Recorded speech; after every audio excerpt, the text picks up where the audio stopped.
Welcome to Real English Podcast. Hey, right before we jump in, if you like what we're doing here, please go ahead and hit that like button, subscribe, and maybe share this with a friend. It really helps us out a lot. Okay, just a quick note. It might feel fast, but that's just how Americans talk. You'll hear it again later, so no pressure. So, if you're in the US, you might notice something kind of strange in February. You know, schools are closed on a Monday, the banks are shut down, and suddenly there are huge sales everywhere. What's that all about? Well, it's all because of a holiday called President's Day. All right, so let's get right to it. What exactly is President's Day?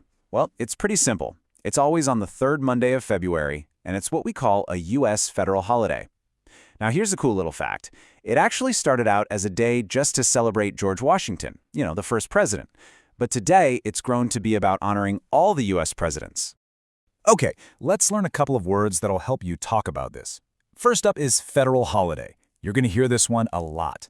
A federal holiday is basically a national holiday that the government recognizes. And that's why things like government offices and post offices are closed. So for example, you could say, President's Day is a federal holiday, so the post office is closed. And our next word is honor. To honor someone just means to show them a lot of respect. It's about recognizing something important they've done. So a great way to use it is like this. We honor past presidents for their leadership on this day.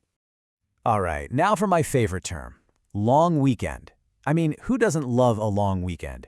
Since the holiday is always on a Monday, you get Saturday, Sunday, and Monday off. It's awesome. So you could say something like, because of the holiday, we get to enjoy a long weekend. And the last word for today is sale. If you're around for President's Day, you will see this word everywhere. A sale is just when a store sells things at a cheaper price than usual. And trust me, this holiday is famous for them. For example, many stores have big sales for President's Day. Okay, so now that you know the words, let's learn some real phrases you can use. Here's a super common one. Instead of asking, do you have to work? Americans will just say, are you off on Monday? It's way more natural. Let's try it. Repeat after me. Are you off on Monday? Now, if the answer is yes, you're off work, a perfect response is this. Just say it with a smile. It's a long weekend. Everyone loves hearing that. You ready? Let's practice. Repeat after me. It's a long weekend. And then, what do you say next? Easy. You ask, any plans?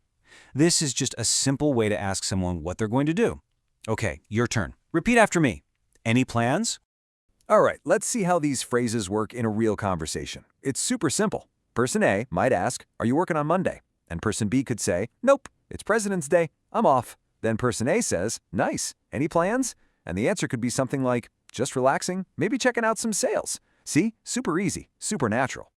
Hey, did you notice that word nope in our little chat? Nope is just a really casual, common way to say no. It's something you'll hear all the time in everyday conversations with friends. So instead of, no, I am not working, you can just say, nope. All right, so let's do a super quick review. What did we learn today? 1. President's Day is the third Monday of February.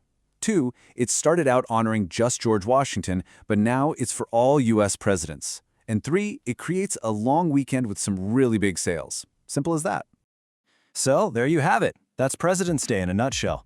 If you learned something new today, we'd really appreciate it if you could like, subscribe, and share the Real English Podcast. It helps more people find us. And if you want to review today's lesson, I uploaded a free PDF summary in the description and in the comments. Feel free to download it and study at your own pace.